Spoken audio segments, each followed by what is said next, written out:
the heart of every revolution is a passion to defy the odds, push the boundaries of human achievement, challenge powers so temperamental only the bravest of men try. Though fearless, the risk was high. For these early few, the title of legend is reserved, authors of a sacred brotherhood.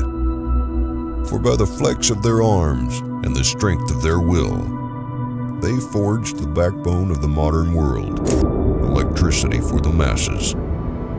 A grid, connecting the East to the West, sparking the evolution of a new breed of man.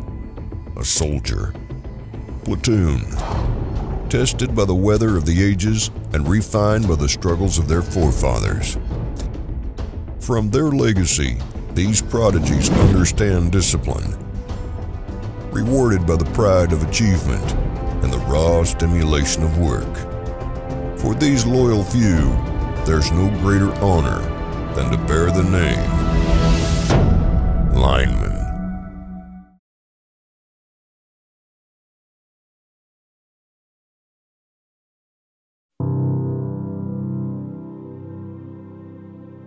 You get a cold winter storm or they're out of power for a while, they're sure glad when their lights come back on. So I don't know if you're a hero, you're just doing your job.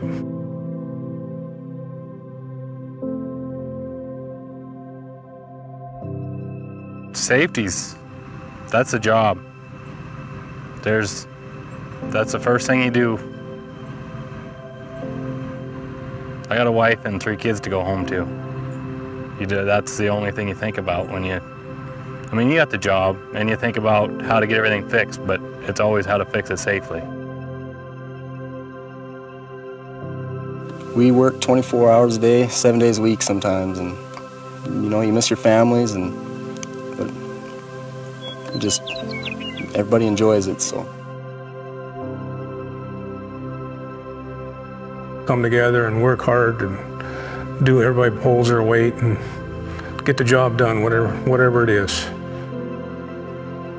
It takes a lot to be a lineman. It takes somebody that's not really scared of hardly anything. I mean, you got to deal with heights, cold weather, hot weather. Being strong-willed, not being afraid to work, not afraid to put in the hours to get things done, not being afraid to go out in any weather possible. You don't even get out in such snowstorms, you don't even know where you're at. Yeah, I remember one outage, the frost was so thick on our transmission line that it was dang near touching the ground, and there wasn't a lot we could do. We tried hitting all the frost off the lines, and we worked on that thing for, I think, 2 or 3 days straight, and just trying to get it back on. A lot of our system there's no roads there, there's no trails there, so it's a lot of back-breaking work.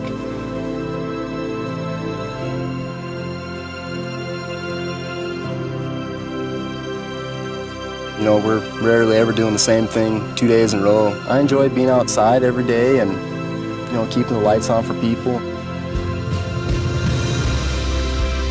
Every day is different. You don't have the same day. You don't have a typical day. One day you could come in and actually just go on the job you're scheduled for. And the next day you're running outages all day. You could be in the dirt and underground, and you could be in the air working on the transmission the next day. You don't have a typical day. All of our guys are super educated. They all got good heads on their shoulders, great bunch of guys to work with. Everybody knows what they're doing, they love their job. So it's a really good time here. Everybody has to get along. If you can't get along, because you got to watch your back all the time. I mean, there's so much dangerous things that can happen out there, and you pretty much save each other's life every single day, every time you work together. Just, oh, watch out for that, watch out for this, hey, watch your back. You're always watching out for the guy.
It takes one split second of a misstep to alter your life forever. No matter how good the quality of health care is, no matter how good the quality of burn care is, there's nothing that can replace prevention and attention. And it is not good to be burned. I'm Dr. Peter Grossman. I'm the director of the Grossman Burn Center at West Hills Hospital here in West Hills, California. One of the things that the first responder has to be aware of is what is the risk of injury to them. When we're talking about a hot wire or a hot line that is still going, even pulling the patient away from the source of injury puts them at risk. And so one has to really be aware of their circumstances, because it is incredibly dangerous out there for first responders when they're in the field seeing somebody who is down because of electrical injury. Oftentimes it's a simple mistake, and oftentimes it's not just a rookie out there, it's a veteran who just has done this so many times over and over again, and they just made one simple mistake. Usually the entrance is going to come through an upper extremity, a hand, and then depending on what they're leaning against or what's holding them up, they'll get some type of exit injury. And then of course it's everything that's in between may or may not be damaged. We tend to see much more deeper tissue damage, much more significant damage to the underlying nervous system. So unfortunately, oftentimes we're left with having to remove a great deal more tissue than we would with a standard burn. Sometimes that results in amputation. So it's very important to understand that, well, as a first responder, your instinct is to get the patient away from danger. You also have to always remember, as you've been trained, that it doesn't do any good if you end up being one of the victims as well. We look at burns of an electrical nature, much as you look at a high-velocity bullet. The entrance is small, the exit is huge. But as soon as it touches the skin, it's looking for a way to get out of the body. Quickest way is to go the least resistance. That's high school physics. And in our body, most least resistant way is through the nerve endings.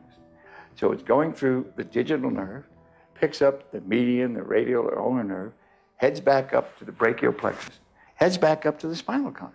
It's trying to get out. So it's going to go north, and it's going to find, okay, there's no place to go up here in the brain. Let's get out of here. It finds its way out. It grounds itself. That's the explosion that comes out. But as it's going through this body, the heat that's transmitted by that nerve ending is damaging everything inside. The sheath around the nerve, the muscles, sometimes the bone. And that's why an electric injury is really one of the toughest things we deal with.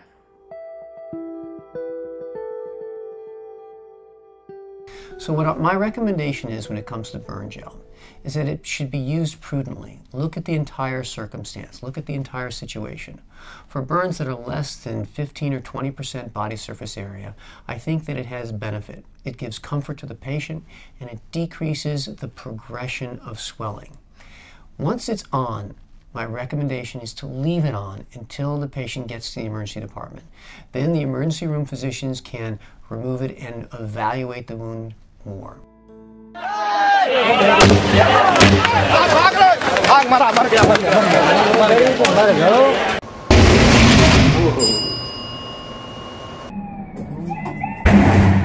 Whoa.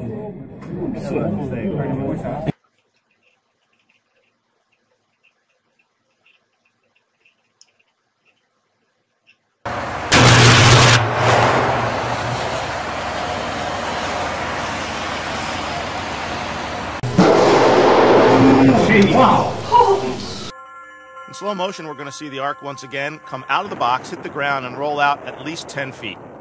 The mannequin is going to be instantly on fire, pants and shirt, from the ground right on up, clearly illustrating the fallacy of wearing non-flame resistant pants on the assumption that the Ark will hit you in the chest.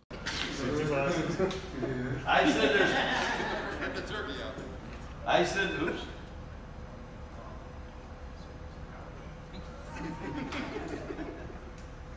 I said there's two things I do every day. What is it? Check the glove. And what else? Put my vest on. Here's a good rubber glove. I'm going to put one pinhole in it.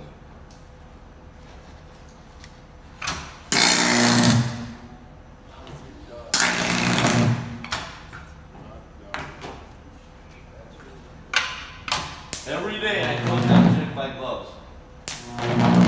That's 7,620 volts. Gentlemen, you will be the first responders. You're going to be the ones out there.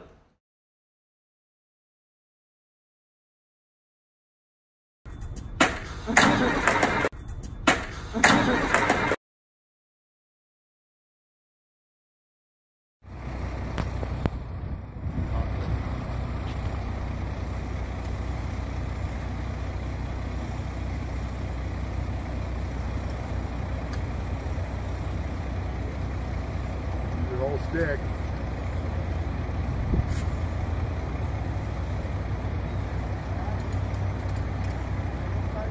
Go upward with it.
Groundwater from hydrants contain minerals, which can conduct electricity.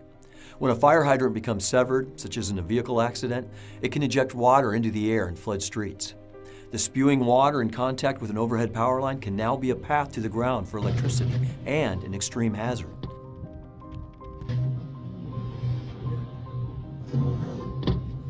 If this is a situation you encounter, isolate the area and deny entry, and notify us immediately to assess the electrical hazard.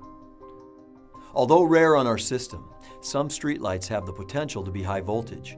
Treat any severed streetlight hazard as a downed wire or vehicle hit pole incident. Never touch wires, equipment, or objects that may be energized. Assume all power lines are energized and potentially hazardous. Stay a safe distance away. At a safe distance, examine the area and locate all wire ends and stay clear. Set up a safety perimeter at least 30 feet away from the incident. Water conducts electricity. Do not touch or step in water near a downed wire. Do not attempt to touch or move downed wires. See the path, don't be the path. You see somebody that's had an electrical injury, don't go in there and try to rescue them. Electricity is bad. You're going to get hurt. So make sure that there's no wire contact. Make sure there's somebody there helping you so you're not a victim as well.